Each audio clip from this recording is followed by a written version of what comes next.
शिव जी के पिपलादे अवतार का प्रसंग, देवताओं की दधीचि मुनि से अस्थियां याचना, दधीच का शरीर त्याग, व्रज निर्माण तथा उनके द्वारा वर्जासुर का वध, सुवर्चा का देवताओं से श्राप और पिपलादे का जन्म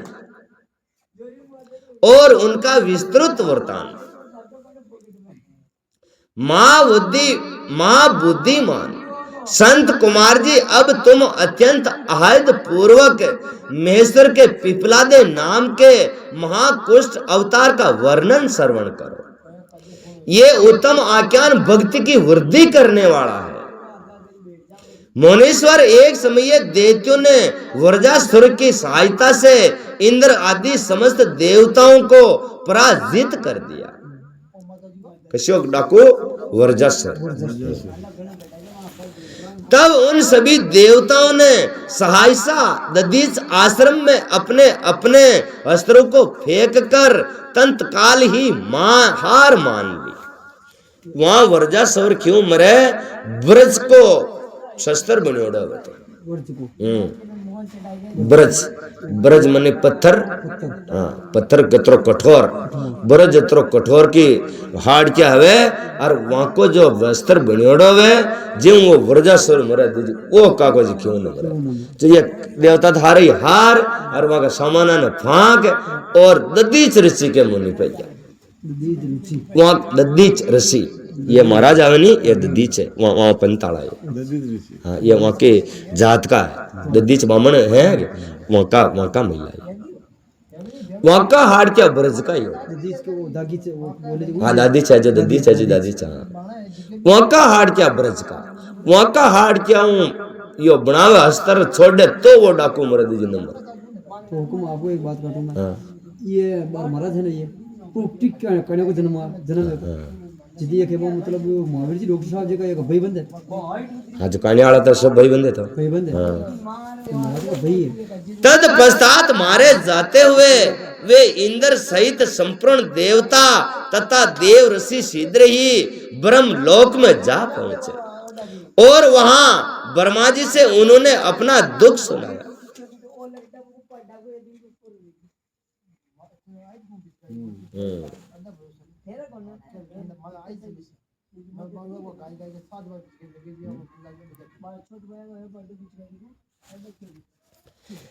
दुकड़ा कह सुनाया।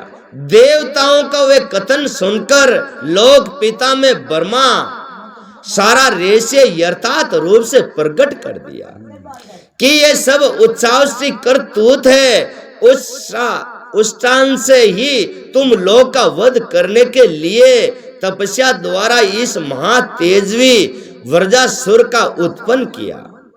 ये दैत्य महान आत्म बल से संपन्न तथा समस्त दैत्यों का अधिपति है। अंते अब ऐसा प्रयत्न करो जिससे इसका वध हो सके। बुद्धिमान देवराज, मैं धर्म के कारण इस विषय में एक उपाय बताता हूँ। ब्रह्मा जी की ओर सुनो, जो दधीच नाम वाले महामुनि है वे तपस्वी और जीते इंद्रिय है। उन्होंने पूर्वे काल में शिव जी की आराधना करके व्रज श्री की अस्थियां हो जाने का वर प्रदान किया है। वकान को वरदान प्राप्त किया दौड़ो शंकर भगवान तुम्हारा हाड़ क्या व्रज का है वहां कन के जानो पेड़ी। अंते तुम लोग उनसे उनकी हड्डियों के लिए याचना करो, वे अवश्य ही दे देंगे। फिर उन अस्थियों से व्रज दंड का निर्माण करके तुम नीचे ही उसके वर्जासुर को मार डालना। योग्य लोग बताओ। नंदीश्वर जी कहते हैं, मुनि ब्रह्मा का ये वचन सुनकर इंद्र देव गुरु बृहस्पति तथा देवताओं को साथ ले तुरंत ही दधीच ऋषि के उत्तम आश्रम पर आए। वहां इंद्र ने सुरेचा सहित दधीच मुनि का दर्शन किया। इके दधीच ऋषि के लुगाई का नाम कही हो सुरुचा। आदर पूर्वक हाथ जोड़कर उन्हें नमस्कार किया। फिर देव गुरु बृहस्पति तथा अन्य देवताओं ने भी नम्रता पूर्वक उन्हें सिर झुकाया। दधीच मुनि विद्वान ने श्रेष्ठ तो थे ही, वे तुरंत ही उसके अभिप्राय को ताड़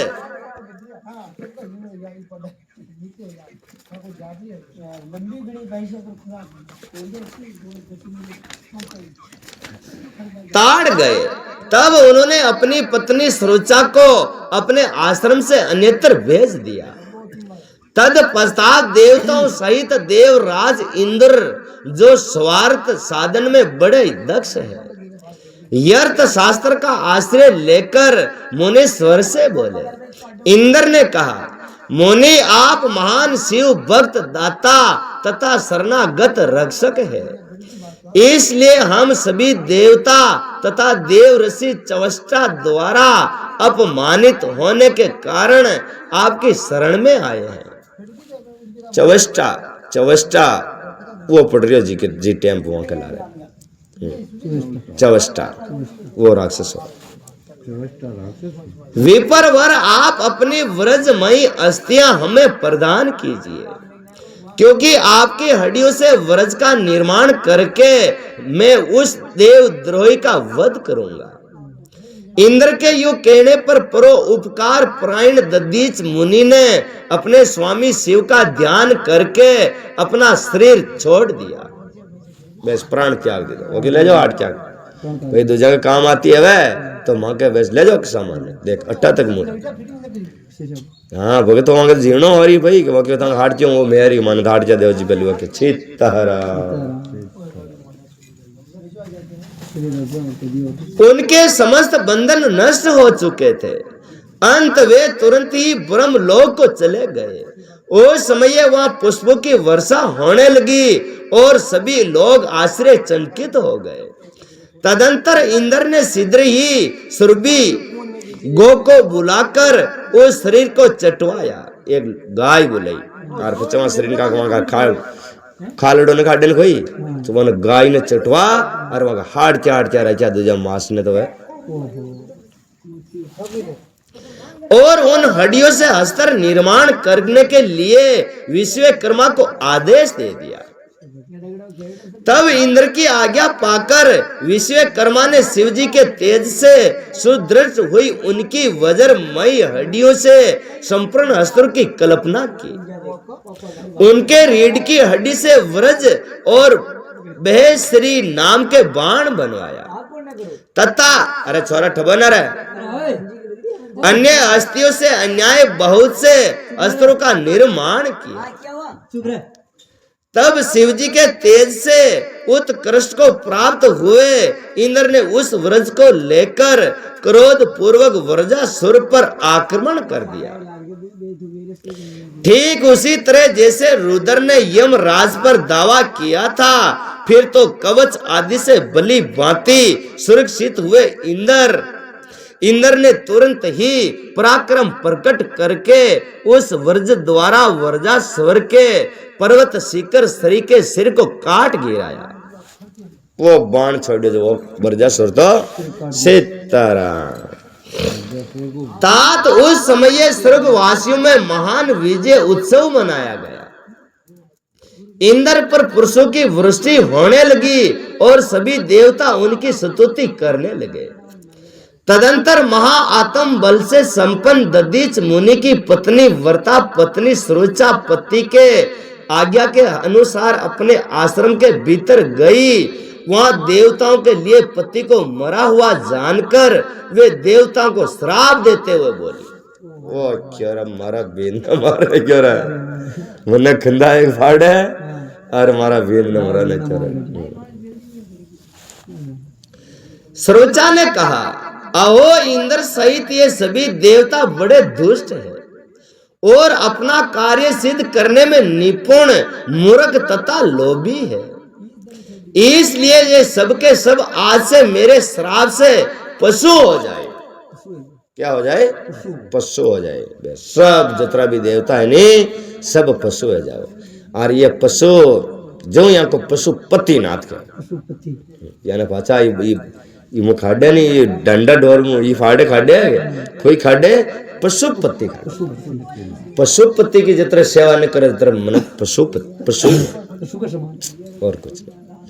पशुपति नाथ की सेवा की दी वे पशुपति नाथ अपना बेड़ खोल दे, बैस वह खुटा भी खोल दे बेटे बेचारे ले दूजी तो आप बंदोड़ा पशु।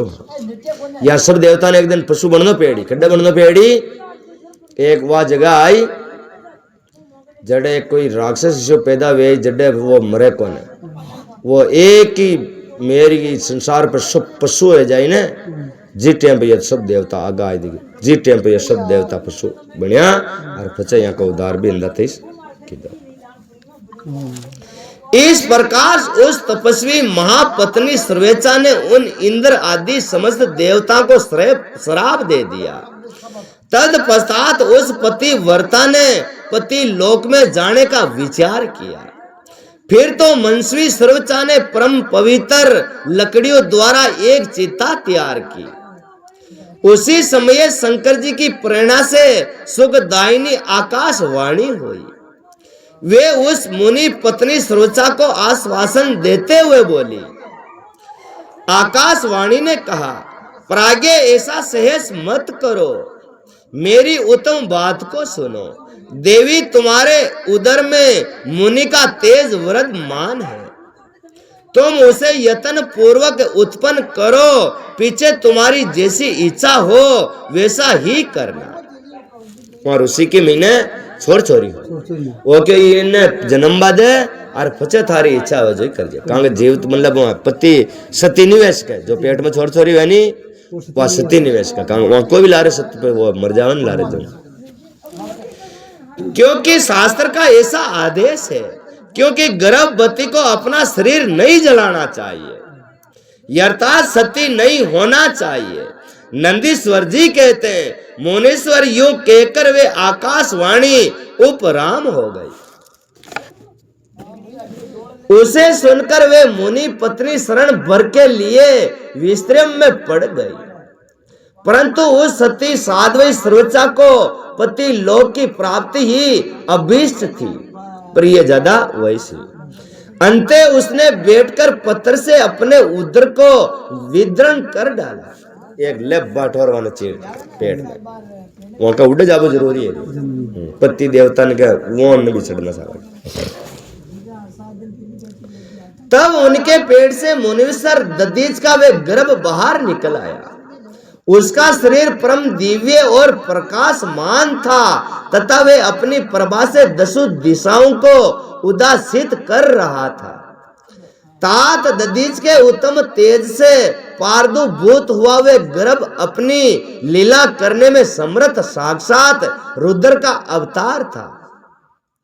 मुनि प्रिया सर्वचा ने दिव्य स्वरूप धारी अपने उस पुत्र को देखकर मन ही मन में समझ लिया कि ये रुद्र का अवतार है।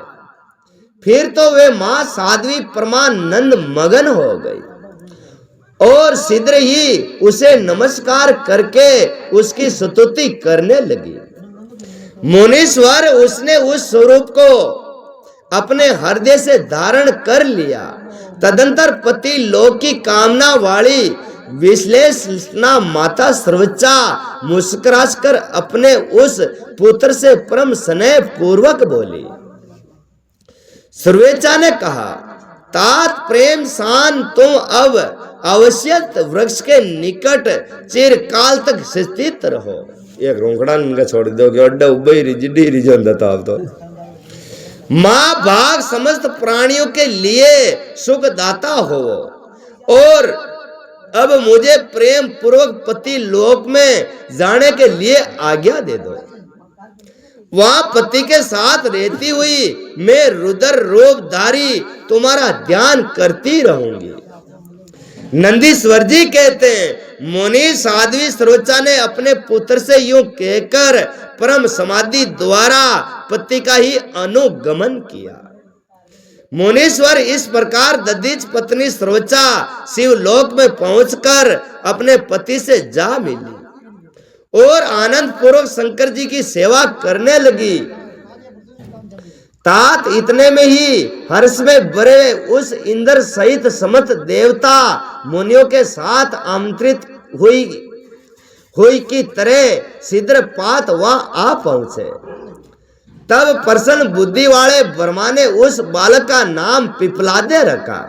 वह जो दधीच ऋषि को पुत्र होनी वहां एक पीपल का गोड़ में मेल गई और वह तो वहां के पति ने फ्री की शुरुआत तो और वहां पीपल देने वह अंधा तनुड़ी छोड़ी देवता हरे यार वहां को नाम के निकालो पीपला दे रखा। फिर सभी देवता महोत्सव मनाकर अपने अपने धाम को चले गए। तदंतर महान ऐश्वर्यशाली रुद्र अवतार पिपलादे उसी अवश्य तक नीचे लोगों की हित कामना से चिरकाल तक तप में परवर्त हुए। लोकाचार का अनुसरण करने वाले पिपलादे का यो तपस्या करते हुए बहुत बड़ा समय व्यतीत हो गया था। तदनंतर पिपलादे ने राजा अरण्य की कन्या पद्मा से विवाह करके तरुण हो उसके साथ विलास किया। क्या बात तरुण, यह बात अब आई किसी ये पिपलादे ऋषि एक दिन इन पद्मा ने देखी, अरण्य की लड़की पद्मा ही इका मैंने वाक्या दौड़ो कन्या सुप्राण फंसा की है जो मैं कह रही हूँ पुरानी कन्या। वो पिपलादे ऋषि एक दिन गांव में आए जो राजा अरण्य की लड़की को देखा। राजा अरण्य की लड़की ने देख रहे मोहित है गया। अगर मैं बोले वो बाबा था मैंने पूछो भैया सॉरी कौन की है जो वो क्यों लता था कहीं उनकी काम का तो राजा अरण्य की लड़की पद्मा इसका नाम है।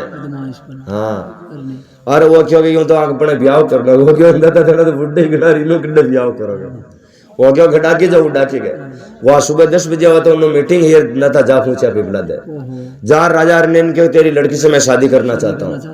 और अब क्यों लता मांगी तो पद्मा फोरी गणी के अरे बताना तो बूढ़ा गणा लता राग की बेटी तो नहीं तू लड़की नहीं देता तो मैं तेरे राज्य को जला कर दूंगा।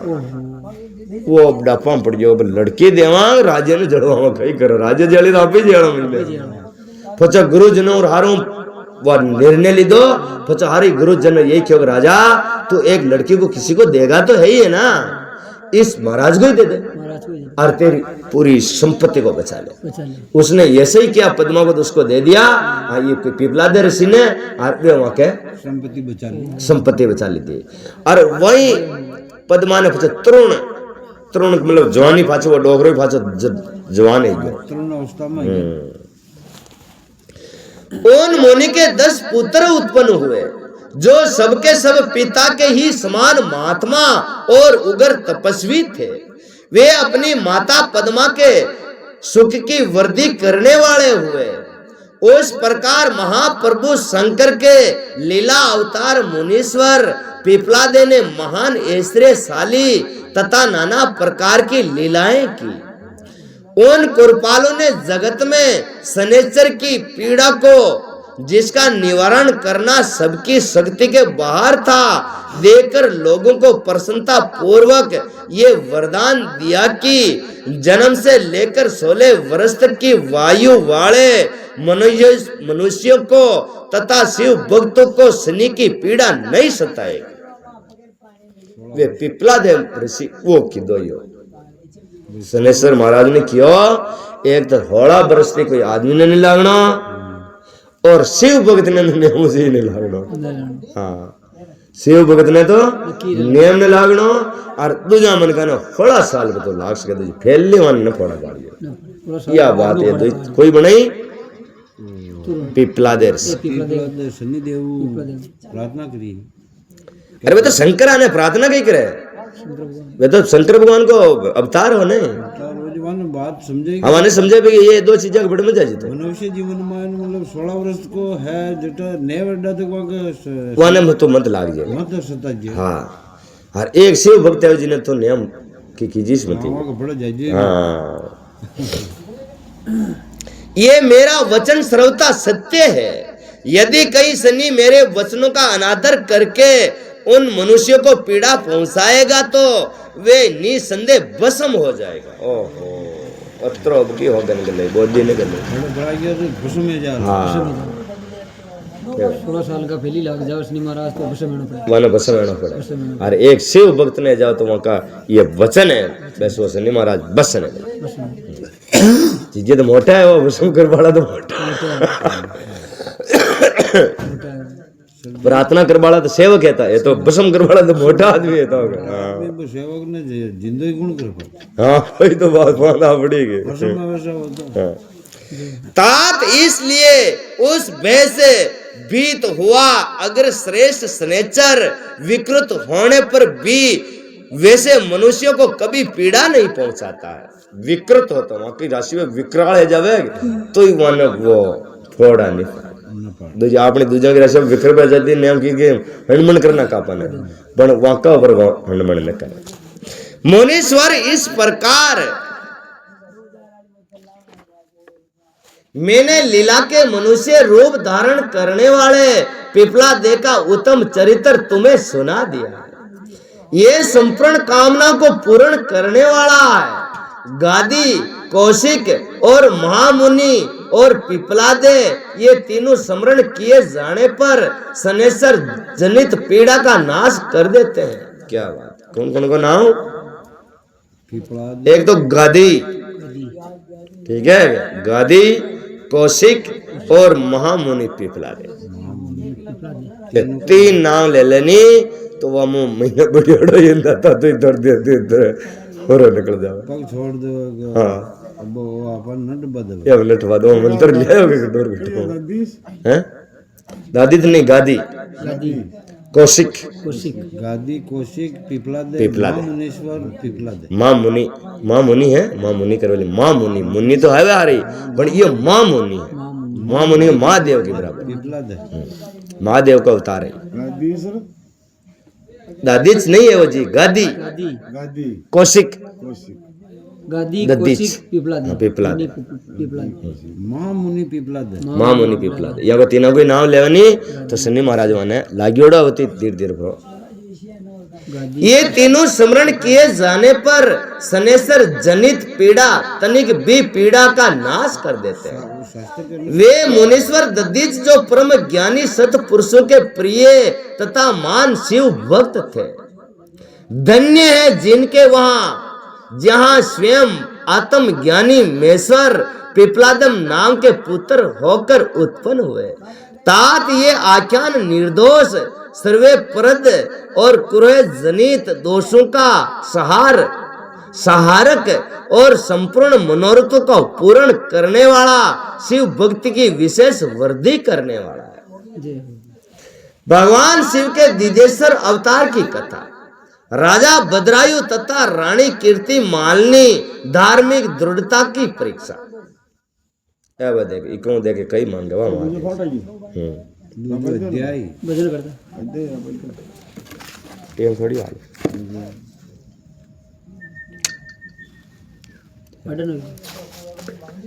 साढ़े 9 की देखो 20 है क्यों? अरे जो 8:20 तो 8 बजे सुना 8:20 हुआ 8:30 क्यों? 8:30 5 बजे 11 भेजी 5 बजे वाला हवे दे मैं आज मैं सिर्फ भगवान शिव के दिदेश्वर अवतार की कथा, राजा भद्रायु तथा रानी कीर्ति मालिनी की धार्मिक दृढ़ता की परीक्षा। तदंतर वैश्य नाथ अवतार का वर्णन करके नंदीश्वर ने दिजेश्वर अवतार का प्रसंग चलाया। वे बोले, तात पहले जिन नृप श्रेष्ठ भद्रायु का परिचय दिया गया था और जिन पर भगवान शिव ने ऋषि रूप से अनुग्रह किया था, उन्हीं नरेश के धर्म की परीक्षा लेने के लिए वे भगवान फिर दिजेश्वर रूप से प्रकट हुए थे। सरदब के प्रभाव से रणभूमि में शत्रुओं पर विजय पाकर शक्तिशाली राजकुमार भद्रायु जब राज्य सिंहासन पर आरूढ़ हुए, तब वे राजा चंद्रागद तथा रानी सीमतनी की बेटी सती साध्वी कीर्ति मालिनी के साथ उनका विवाह हुआ। किसी समय राजा भद्रायु ने अपनी धर्म पत्नी के साथ वसंत सत्रु में वन विहार करने के लिए एक गहन वन में प्रवेश किया। उनकी पत्नी शरणागत जनों का पालन करने वाली थी। राजा का भी ऐसा ही नियम था। उन राज दंपति की धर्म में कितनी दृढ़ता है। उसकी परीक्षा के लिए पार्वती सहित भगवान शिव ने एक लीला रची। शिवा और शिव के उस वचन में ब्रह्माणी और ब्रह्मांड के रूप प्रकट कर लिया। वहां भद्रायु राजा ने चेक करवा के बाद दाता एक बामणी को और एक बामण को रूप प्रकट कर ली दो। और अब वहां के बड़े धीरे धीरे वहां नारडो को नहीं जो पाछे पट कर नारडो पहुंच तो राजा के माता आजा देख ले तुम आगे रिक्शा न कर सकियो तन मरना पे। उन दोनों ने लीला पूर्वक एक मां माए व्याद्र का रूप धारण कर लिया। कहा को व्याद्र कहवे नारडा ने। वे दोनों भय से विलन हो व्याद्र से थोड़ी ही दूर आगे रोते चिल्लाते भागने लगे और व्याद्र उनका पीछा करने लगा। राजा ने उन्हें इस अवस्था में देखा। वे ब्राह्मण दंपति की भय से विहल हो महाराज की शरण में गए और इस प्रकार बोले। ब्राह्मण दंपति ने कहा, महाराज हमारी रक्षा कीजिए, रक्षा कीजिए। वे व्याधर हमें दोनों को खा जाने के लिए आ रहा है। समस्त प्राणियों को काल के समान भेद देने वाला ये सिंह के प्राणी हमें अपना आहार बना लेंगे। इसके पूर्व ही आप हम दोनों को बचा लीजिए। उन दोनों का ये करुणा सकंद सुनकर महावीर राजा ने जो ही धनुष उठाया, जो ही वे व्याघ्र उनके निकट आ पहुंचा, उसने ब्रह्माणी को पकड़ लिया। वे बेचारी हा नाथ, हाय नाथ, हा वल्लभ, हा शंभु, हा जगत गुरु इत्यादि कहकर रोने और विलाप करने लगी। व्याघ्र बड़ा भयानक था।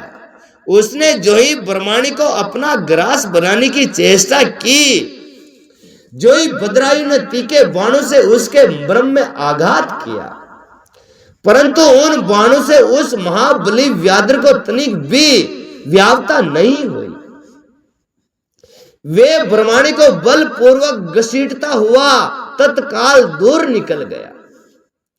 अपनी पति को वाघ के पंजे में पड़ी देखकर ब्रह्मांड को बड़ा दुख हुआ और वे बारंबार रोने लगा। देर तक रोकर उसने राजा भद्रायु से कहा, राजन तुम्हारे वे बड़े बड़े शस्त्र कहाँ है? दुखियों की रक्षा करने वाला तुम्हारा विशाल धनुष कहाँ है? सुना था तुम्हें 12,000 बड़े बड़े हाथियों का बल है। वहां भद्रायु राजा में कितना बल हो? 12,000 हाथियों का बल हो। नाडू न पंजियो ज्यों नाडू न पंजियो। वह शस्त्र दान का हाथ जो खट्टा है के वे कड़र भाई इसे ज्ञान तपस्या मारी लुगाई न मरन हकीर थार सर न मायात करने के। और वे बनियोड़ा महादेव जी पार्वती वे मान्य है। हाँ वे क्या हुआ? तुम्हारे संग खड़ंग तथा तन अस्त्र विदा से क्या लाभ हुआ? दूसरों को शरण होने से बचाना क्षत्रियों का परम धर्म है। धर्म यज्ञ राजा अपना धन और प्राण देकर भी शरण में आए हुए दीन दुखियों की रक्षा किया करते हैं। जो पीड़ितों की प्राण रक्षा नहीं कर सकते, ऐसे लोगों के लिए जो जीने की अपेक्षा मर जाना ही अच्छा है। वो कहते हैं मर जाता मगी रक्षा न करबो न ही तो अतरावन कड़ा कड़ा बाण पाचा राजा भद्रायु ने खेर क्योंकि हमारी बामणी ने मारने की तो इस प्रकार ये मैं गरो के वहां की बात ना रही बाबू। इस प्रकार ब्रह्मांड का विलाप और उनके मुख से अपने पराक्रम की निंदा सुनकर राजा ने शोक से मन ही मन में इस प्रकार विचार किया, अहो आज भाग्य के उलट फेर से मेरा पराक्रम नष्ट हो गया, मेरे धर्म का भी नाश हो गया। अंत अब मेरी संपत्ता, राज्य और वायु का भी नीचे ही नाश हो जाएगा। और क्यों मैं इसकी रक्षा नहीं कर सका, ये ब्राह्मण मेरे को श्राप दे देगा तो मेरा राज्य का भी अब नाश होने से कोई भी नहीं रोक कोई बचा नहीं सकता। सरना आया ने की सेवा करनी चाहिए। कोई भी दुश्मन भी सरना आयो नहीं तो आपने खेरियो नहीं हो, तन से, मन से, धन से उसकी रक्षा करनी रक्षा करनी चाहिए। और नहीं किया तो उसका मर जाना अच्छा है। मर जाना चाहिए। वो ब्राह्मण घेरियो ने तुम्हारी रक्षा नहीं कर सके तो मर जाता तो वो अच्छे हो। समाधान का आइए तो रिक्शा न गिरे तो सही। यो विचार करके राजा बदरायु ब्राह्मण के चरणों में गिर पड़े और उसे धीरज बंधाते हुए बोले, ब्रह्मांड मेरा पराक्रम नष्ट हो गया है, मां मते मुझे क्षेत्रीय धर्म पर कृपा करके शोक छोड़ दीजिए। मैं आपको मनाचित पदार्थ दूंगा, ये सारा राज्य, ये रानी और मैं, ये मेरा शरीर, सब कुछ आपके अधीन है। बोलिए आपको क्या चाहते हैं? ब्रह्मांड के लुगाई को नहीं, तुम्हारा हरण के करो रोटी वाली को। ब्रह्मांड बोले, राजन अंधेरे को अंधे को दर्पण का क्या काम है? सही है। अंधा ने कहा जो कहीं लेना कई मतलब है। जो भिक्षा मांगकर जीवन निर्वाह करता हो वे बहुत से घर लेकर क्या करेगा? जो मूर्ख है उसे पुस्तक से क्या काम है? तथा जिसके पास छतरी नहीं है वे धन लेकर क्या करेगा? मेरी पत्नी चली गई, मैंने कभी काम सुख का उपभोग नहीं किया है। अंते काम भोग के लिए आप अपनी इस बड़ी रानी को मुझे दे दीजिए। ओ क्यों मैंने तो काम भोग भी, भोग विलास भी माँ के खींची खीदो को ने, अब माँ के ई काम के लिए था कि मोटी रड़ी दे दो, मान दे दो, हाँ माने दे दो अच्छी की पचे धन दौलत तो पचे काम ने रोटी आटा ने मेल दे रोटी पे बड़ी को तो खेलड़ी गुंडा को भी काम हो। राजा ने कहा, ब्रह्मांड क्या यही तुम्हारा धर्म है? क्या तुम्हें गुरुदेव ने यही उपदेश किया? क्या तुम यही जानते कि प्राय क्षत्रिय का सप्रस सर्व एक स्वेश की हानि करने वाला है? पर क्षत्रिय के उपभोग से जो पाप कमाया जाता है उसे सैकड़ों प्रायश्चित द्वारा भी धोया नहीं जा सकता है। सैकड़ों जन्म तक भी नहीं तो ब्रह्मांड बोले, राजन में अपनी तपस्या से भयंकर ब्रह्म हत्या और मदिरा पान जैसे पाप का भी नाश कर डालूंगा।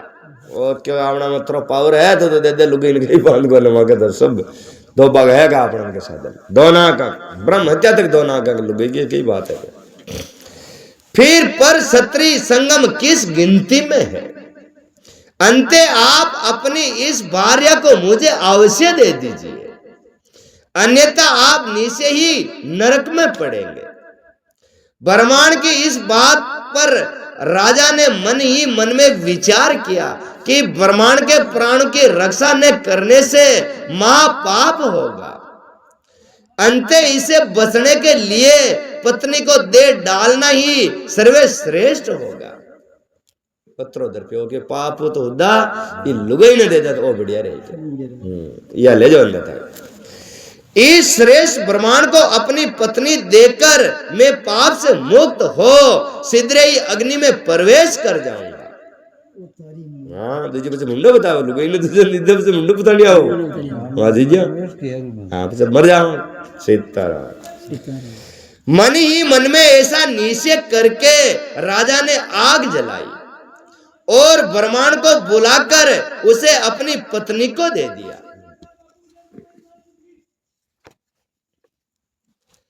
तत्पश्चात स्नान करके पवित्र हो देवताओं को प्रणाम करके उन्होंने अग्नि की 2 बार परिक्रमा की और एकाग्रचित्त होकर भगवान शिव का ध्यान किया इस प्रकार राजा को अग्नि में गिरने के लिए उगत देख जगतपति भगवान विश्वनाथ सहसा वह प्रगट हो गए। उनके 5 मुख थे, मस्तक पर चंद्र कला आभूषण का काम दे रही थी। कुछ कुछ पीले रंग की जटा लटकी हुई थी। वे कोटि कोटि सूर्यों के समान तेजस्वी थे। हाथों में त्रिशूल, खड़ंग, वांग, कुठार, ढाल, मुरग, अभय, वृद्ध और पिनाक धारण किए हुए थे। बेल की पीठ पर बैठे हुए भगवान नीलकंठ को राजा ने अपने सामने प्रत्यक्ष देखा। उनके दर्शन जनित आनंद से युक्त हो राजा भद्रायु ने हाथ जोड़कर सतवन किया। राजा के स्तुति करने पर पार्वती के साथ प्रसन्न हुए महेश्वर ने कहा, राजन, तुमसे किसी अन्य का चिंतन करके जो सदा सर्वदा मेरा पूजन किया है, तुम्हारी इस भक्ति के कारण और तुम्हारे द्वारा की गई इस पवित्र स्तुति को सुनकर मैं बहुत प्रसन्न हो गया हूं। तुम्हारे भक्ति भाव की परीक्षा के लिए मैं स्वयं ब्रह्मांड बनकर आया था। जिसे व्याधर ने ग्रास कर लिया था वे ब्रह्माणी और कोई नहीं थी, ये गिरजा राज नंदिनी उमा देवी ही थी। तुम्हारे बाण मारने से भी इसके शरीर को चोट नहीं पहुंची। वे व्याधर माया निर्मित था। तुम्हारे धैर्य की परीक्षा के लिए मैं ही तुम्हारी पत्नी को मांगा था। धैर्य की परीक्षा के लिए इस कीर्ति मालिनी की और तुम्हारी भक्ति से मैं संतुष्ट हूं। तुम कोई दुर्लभ वर मांग लो, मैं उसे भी दे दूंगा। राजा बोले, देव आप साक्षात परमेश्वर है। आपने सांसारिक ताप से गिरे हुए मुझे अदम को जो प्रत्यक्ष दर्शन दिया है, यही मेरे लिए महान वर है। ओके, दर्शन दीदा जो इंदा था मोगला मगध कहीं नहीं चाहेगा। देव आप वर दाताओं में श्रेष्ठ है। आपसे मैं दूसरा कोई वर नहीं मांगता। मेरी यही इच्छा है कि मैं मेरी रानी, मेरे माता पिता पद्माकर वैश्य और उसके पुत्र स्वयं, इन सबको आप अपना पार्षदवती सेवक बना लीजिए। वो का हाउ हो रनर घर का नरहारन के मगद आगे घर का डिवार खाड़ वैसे तरह। तद पश्चात रानी कीर्ति मालिनी ने प्रणाम करके अपनी भक्ति से भगवान शंकर को प्रसन्न किया और ये उत्तम वर मांगा। महादेव, मेरे पिता चंद्रागंध और माता सिमतनी इन दोनों को भी आपके समीप निवास प्राप्त हो। लो वहां क्या हो रहा, वहां के मानर बाप ने भी बढ़ ली। ओके, माना वहां का माँ का दादा भाई भी डरे वाला था। पत्नियां तो सेमी से मारी, सुमति सुमित्रा सुमित्री। भक्त वसल भगवान गौरीपति ने प्रसन्न होकर एवं मस्तु कहा और उन दोनों पति पत्नी को अचा के अनुसार वर देकर वे शरण भर में अंतर ध्यान हो गए। इधर राजा ने भगवान शंकर का प्रसाद प्राप्त करके रानी कीर्ति मालिनी के साथ प्रिय विषयों का उपभोग किया और 10,000 वर्षों तक राज्य करने के पश्चात अपने पुत्र को राज्य देकर उन्होंने शिव जी के परम पद को प्राप्त कर लिया। राजा और रानी दोनों ही भक्ति पूर्वक महादेव जी की पूजा करके भगवान शिव के धाम को प्राप्त हुए।